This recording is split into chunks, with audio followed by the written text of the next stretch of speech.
So, good morning, Samira. Can you please introduce yourself and tell us a little bit about your nonprofit origin story?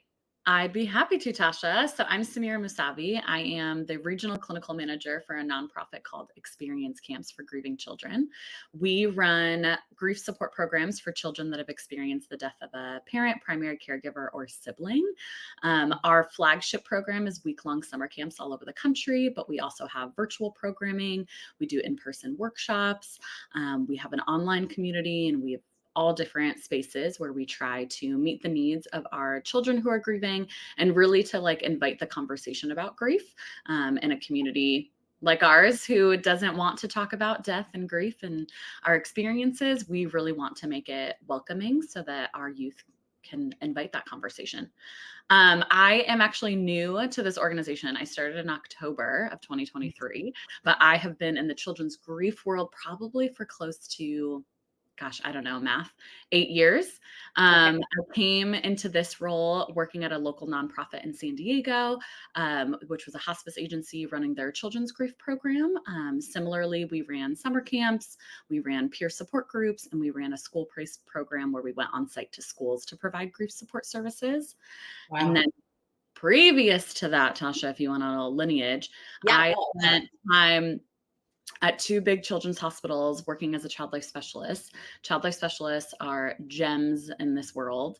Their role is to provide all the psychosocial and emotional support for children and families when they're hospitalized. So everything from teaching them about a diagnosis to celebrating their birthday if they're hospitalized to end of life support, which is where my passion for grief kind of sparked and evolved. And now here we are, and that's all I ever want to do.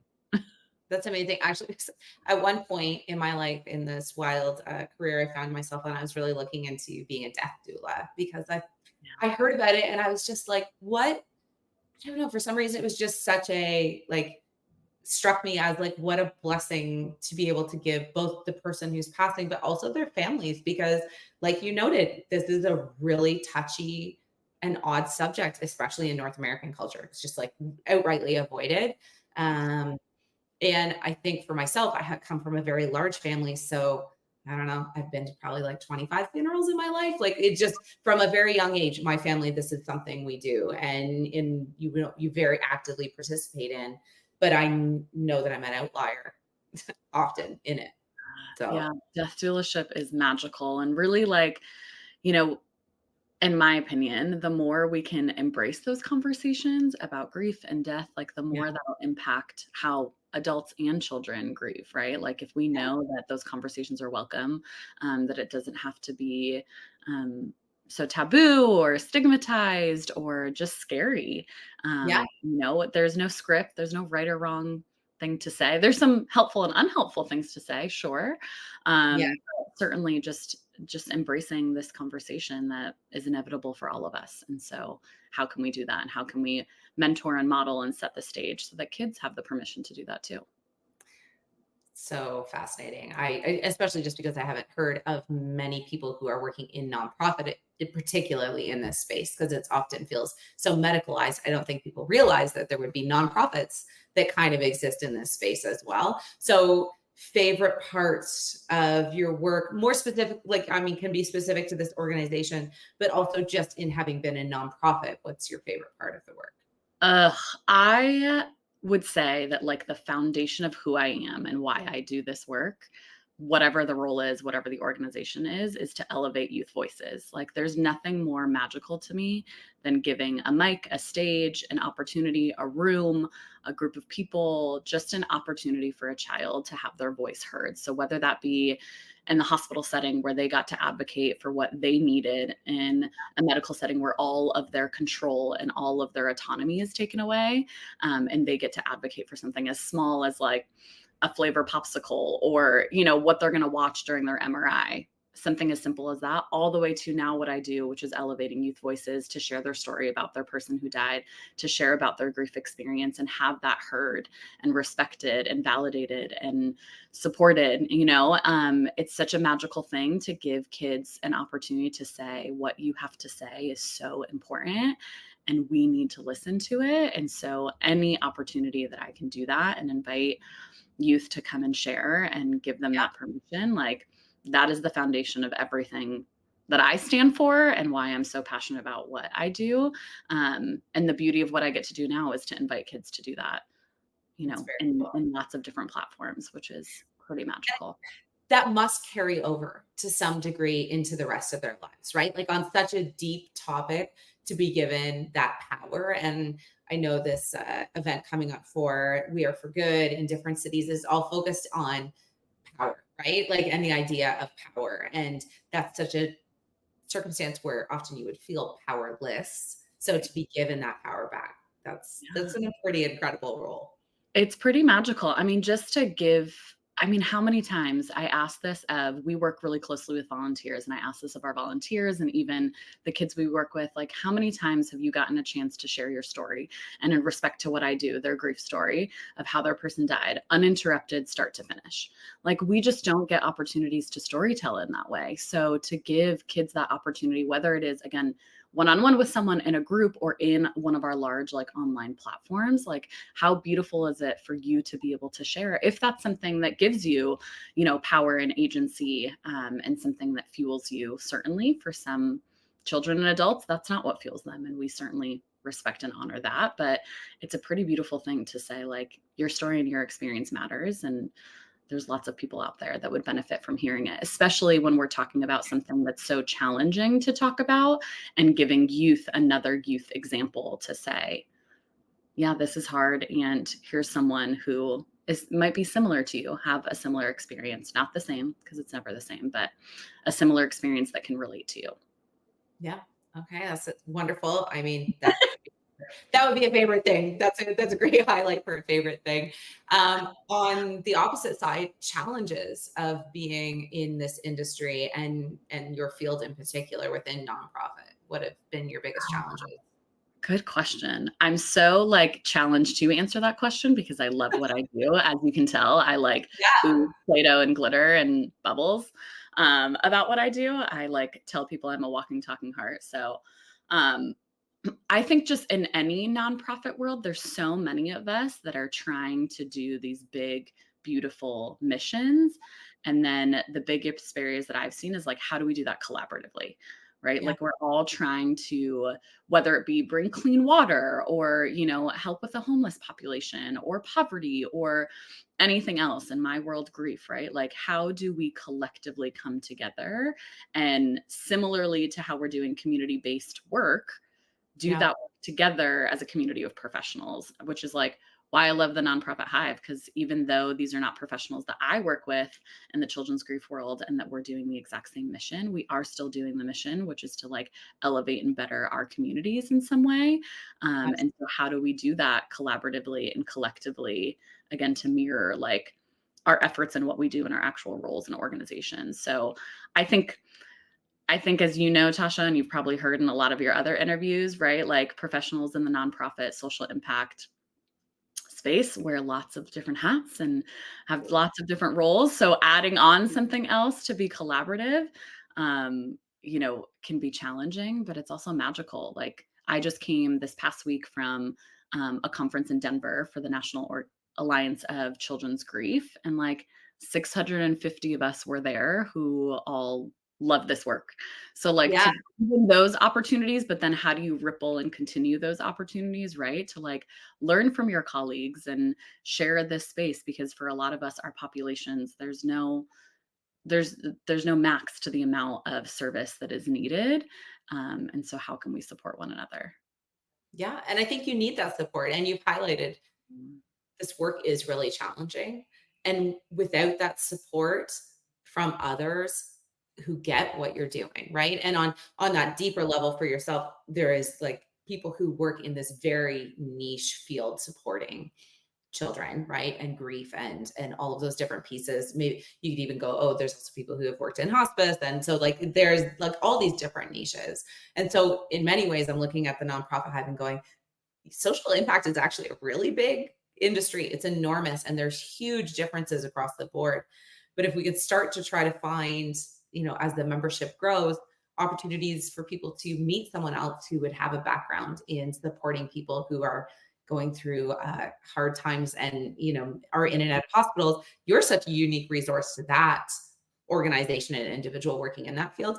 And then sometimes you just get to talk to somebody else who maybe does marketing work at a nonprofit that is focused in on animals, but you can actually learn engagement techniques of like, how do you engage with your people and your community. And I think community is a lot more broad to kind of go. Community is big, and we often can use the same techniques across different specializations. Oh, absolutely. I mean, so much of the work that we're doing, even if it is for a different demographic and a different community, mirrors one another, right? We're trying to create, like you said, engagement. We're trying to give a service. We're trying to share out about what we do. We're trying to do fun development. Like, we're all very mirrored in what we do. We're just doing it in different arenas. So definitely coming together and learning. And I feel like that's what I've gained from the Nonprofit Hive, is getting to know folks that are not specifically doing the work that I'm doing, so that I can learn like what's worked for you and telling your story of the organization that you work for, the work that you do. How have you cultivated those opportunities?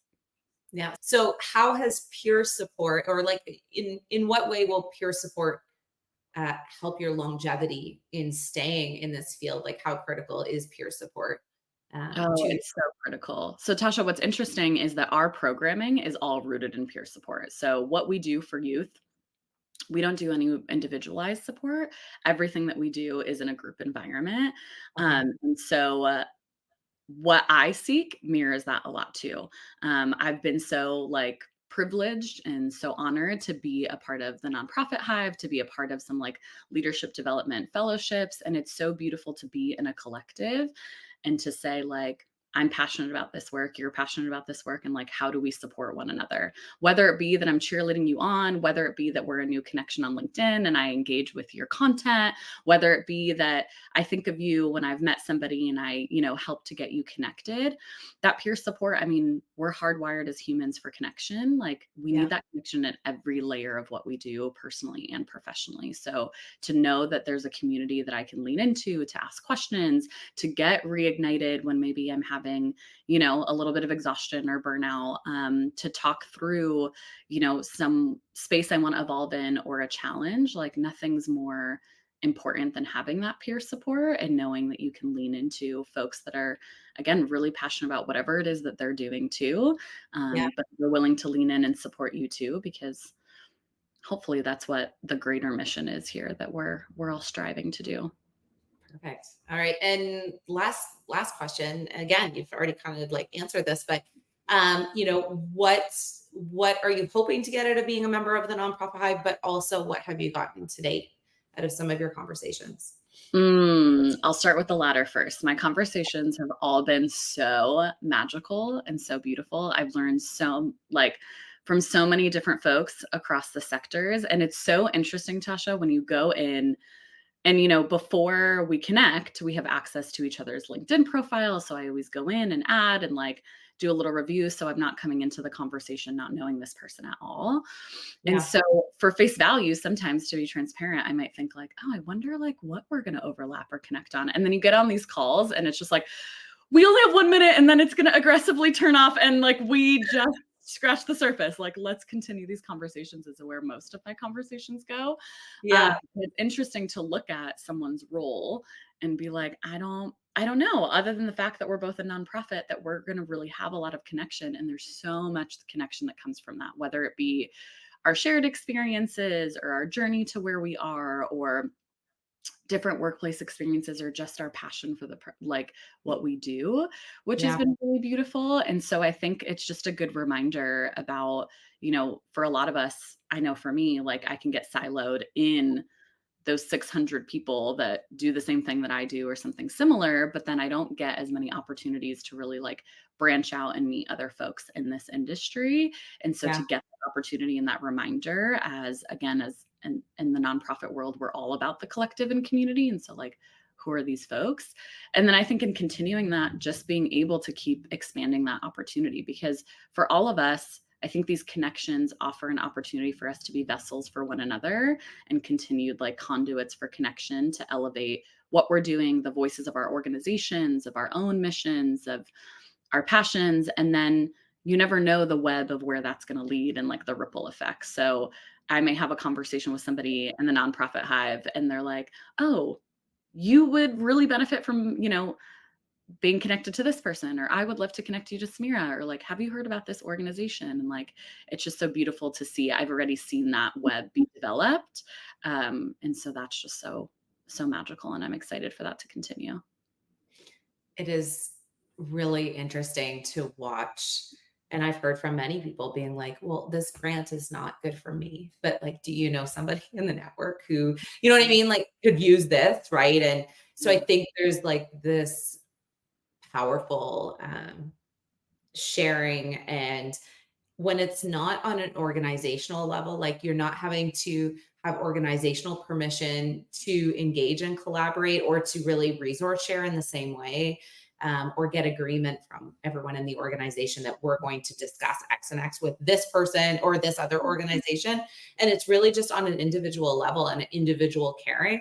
I think it opens things up a little bit easier because you're like, well, I don't have to, you know, we didn't make this huge long 3 month strategic plan with this individual. We're just chatting and we're just going, have you heard about this? Do you know about this? I've learned about some great AI tools from some of our members that have really helped me with my marketing. And, I don't have time to go and look for everything. So I think it's also been this like background group of just amazing humans that I'm like, I'm sure someone here knows this, right? Like someone has to know this. I don't have to go and start over from scratch here. So Absolutely. And having that outsider perspective where you can just speak lucidly and it's a conversation, and then something within you for them or vice versa, them for you, like just gets sparked. And you're like, oh, have you considered this? Or like, I'd love to get you again connected to this resource or this person is so magical.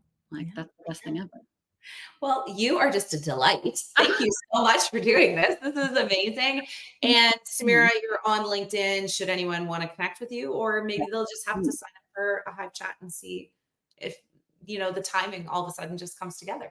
Either or, absolutely. Intentional matchmaking or serendipitous matchmaking, I'm down for it. Exactly. Well, thank you so much for your time. I really, really appreciate it.